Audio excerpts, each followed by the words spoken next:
नमस्कार, मी तृप्ती तुमचं स्वागत करते माझ्या यूट्यूब चॅनलवरती। आज मी तुमच्यासोबत शेअर करणार आहे सांबर रेसिपी। तर त्याच्यासाठी सर्वात अगोदर मी 1 वाटी तुरीची डाळ घेतलेली आहे। ही डाळ आपण अर्धा तास पाण्यात भिजत घालूयात। बघा, डाळ छान भिजलेली आहे। आता आपण याच्यामध्ये टाकणार आहोत व्हेजिटेबल्स। मी कट करून ठेवलेले आहेत। बघा, डाळ अशी छान भिजलेली आहे। तर व्हेजिटेबल मध्ये बघा, मी गाजर घेतलेला आहे, बारीक कट करून घेतला आहे।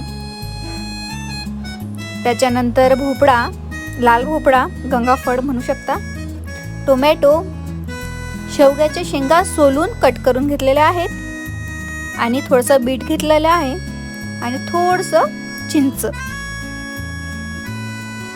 तर त्याच्यातच डाळ आपण अगोदर थोडीशी शिजून घेऊयात, म्हणजे बघा डाळीला फेस येईल। हा सगळा फेस आपल्याला काढून घ्यायचा आहे डाळीचा। एका चमचने मी हा फेस काढून घेते। व्यवस्थित फेस काढून घ्या।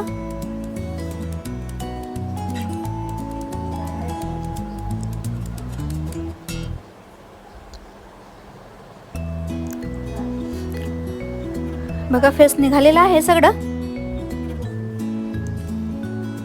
आता आपण याच्यामध्ये टाकणार आहोत कट केलेले व्हेजिटेबल्स। बघा, सगळे टाकून घेऊया, त्याच्यात छान फिरवून घेऊया आणि याच्यामध्ये आपण आता टाकणार आहोत अर्धा चमच हळद, थोडंसं मीठ आणि किंचित तेल। हे सगळं फिरवून घेऊया।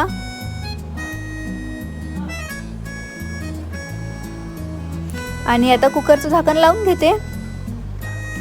छान 1 शिटी काढून घेऊया किंवा मग 5 ते 7 मिनिट शिजून घेऊया। बघा, शिटी काढून झालेली आहे। कुकर सुद्धा थंड झालेला आहे आणि डाळ आणि व्हेजिटेबल सुद्धा आपलं छान शिजलेलं आहे।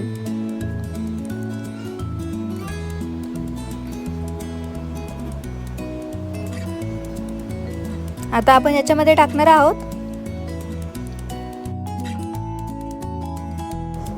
1 मोठा चम्मच सांबर मसाला, 1 मोठा चम्मच लाल तिखट,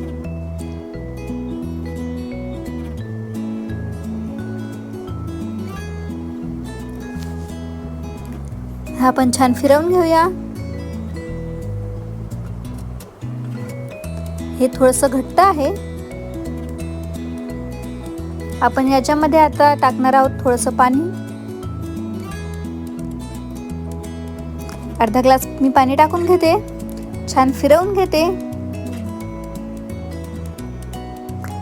आणि दुसरीकडे फोडणीसाठी कढई ठेवते।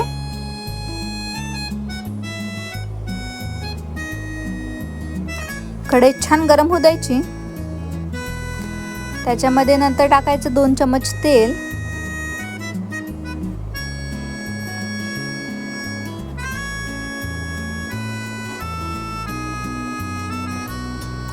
तेल छान गरम होऊ द्यायचं।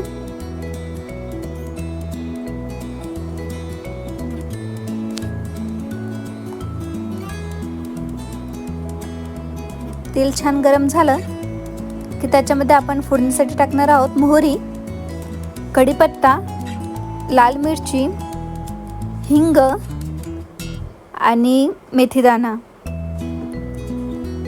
सर्वात अगोदर आपण टाकणार आहोत मोहरी। तेल छान गरम झालेलं आहे। मोहरी कशी तडतडायला लागली आहे। त्याच्यात थोडंसं जिरं तुम्ही स्किप करू शकता।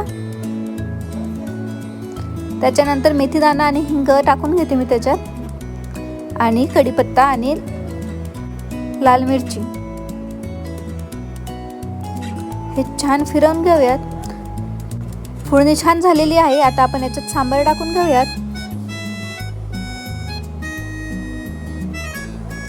वाह, काय छान कलर आलाय. थोडस आणखीन कुकर धुवून मी त्याच्यात पाणी टाकते 1 कप. याला आता छान एक उकळी आणायची आणि उकळी आल्यानंतर त्याच्यात थोडासा कोथिंबीर टाकायचा.